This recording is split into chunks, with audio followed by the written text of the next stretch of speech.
Hi everyone, due to some circumstances, I'm going to be the voice in today's video. Thanks for your understanding.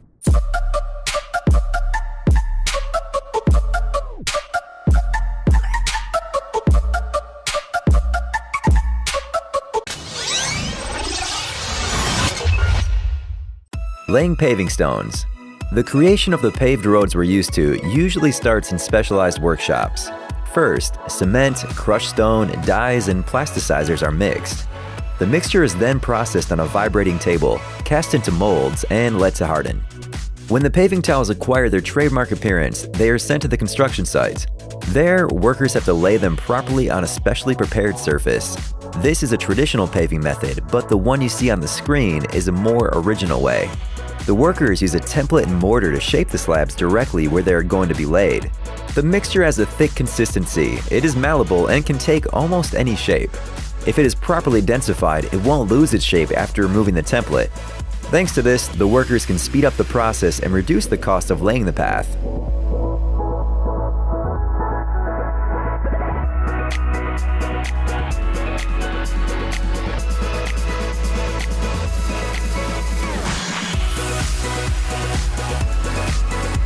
It is noteworthy that the templates can be very different. In this case, for example, paving stones are made in the form of 8 bricks.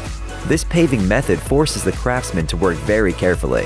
The template is removed slowly so as to not damage the shape of the slabs. They shouldn't be touched during the rest of the process, not even by accident.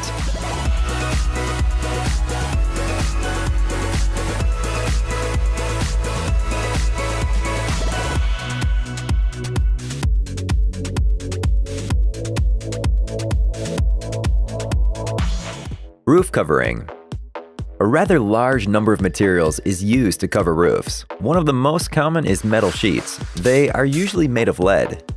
It is a flexible material that can take almost any shape. This is one of its main advantages because roofs often have complex shapes, which makes it difficult to cover them. It's worth noting these sheets are almost entirely produced by hand. It all begins in the production facility. This is where the metal takes on the shape it needs. Recycled metal is used as the raw material. It is cleaned and then melted in a huge boiler. Traditionally, the metal is cast in sand molds. First, a pile of sand is placed on a special steel table. Then, it is manually flattened to create a perfectly flat surface. Amazingly, this technology was invented in ancient Rome but is still used to this day. Liquid lead is poured onto the finished sand platform. Workers remove the excess so that the metal hardens in a thin layer. Then these sheets are cut or bent. Afterwards, they are used to create the roof.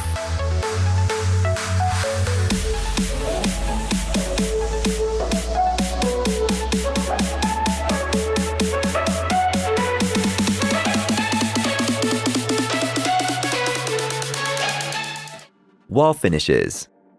Creative workers, as well as companies engaged in the production of building materials, always come up with new and interesting ways of decorating walls. In this case, for example, we can see the products of the Mexican company Gadget in action.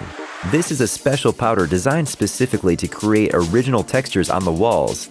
It consists of cement, chemicals, mineral fillers, and special fibers.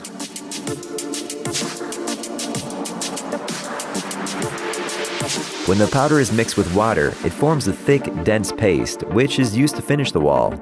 First, the worker lays the paste in a dense layer. The finished result will imitate natural stone cladding, so the worker draws the outlines of the future stones using a sharp tool. In order to make them realistic and texturized, the material is layered. The porous texture is created by patting the material with a hard brush. Additional relief is created with the help of other tools. Once the stones have a satisfactory appearance, the only thing left to do is cutting off the extra paste.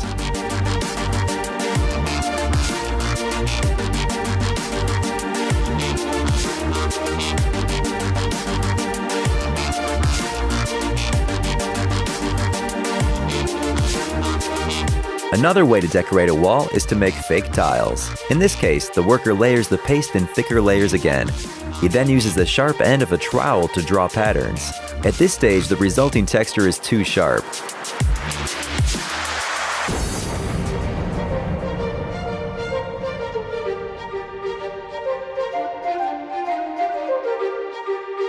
The craftsman uses a regular sponge to subtly soften it. Before the material hardens completely, it must be treated one more time.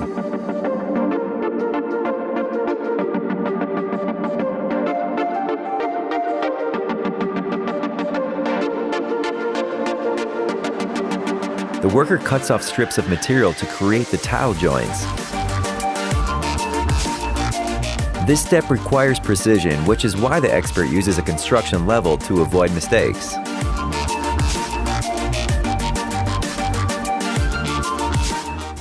Tile production. The technique you see on the screen was invented in the middle of the 19th century when builders learned to make cement tiles decorated with multicolored patterns. The workers who have mastered this technique use handmade stencils. First, the pattern is drawn on paper. Then, pieces of sheet metal are assembled into a template. It can take from 1 to 3 days to create one. The finished template is placed in the press form. Each cell is filled with a 3 to 5 millimeter layer of pigment paste of different colors.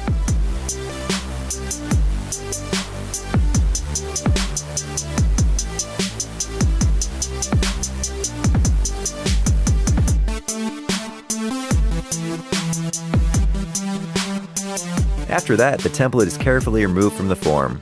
The master pours the mixture over the layer of pigment paste, which will become the basis of the future tile. Then a hydraulic press takes over, pressing the two layers together.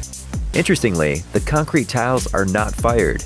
After pressing, the tiles are kept in special temperature conditions for about a month. The result is a unique and very durable decoration material. Its main feature is that each tile is made by hand, which is a laborious task.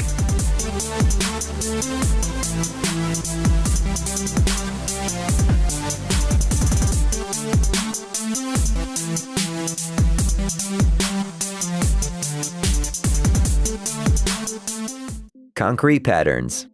Almost every city has buildings with their facades decorated with quaint patterns and sculptures. Some people will probably assume they were made in workshops and then brought to the site and glued to the surface of the building. However, it's not like that. The workers cut out concrete patterns directly on the surface of the building. First, the pattern is drawn on the wall with chalk. Then a thick layer of cement is laid on top, defining the outlines of the future decoration.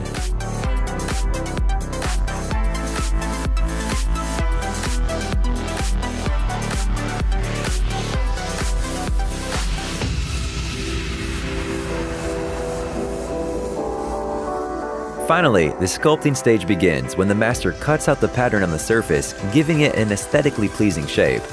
It is painstaking work, and if you started it, you can't just leave it and go on vacation. The entire pattern must be finished before the cement hardens.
Once the wood dries out, the press is no longer needed.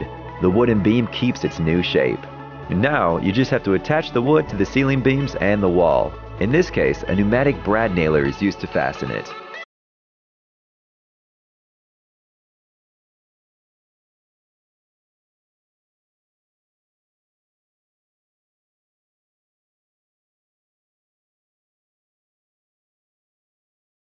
Hey, stop being lazy, it's time to use that brain of yours. Welcome to Brain Time. Incredible facts from the past, the present, and even the future. The power of nature and wild animals, amazing facts and unsolved mysteries. You'll find all this and much more here. Subscribe now, you won't regret it.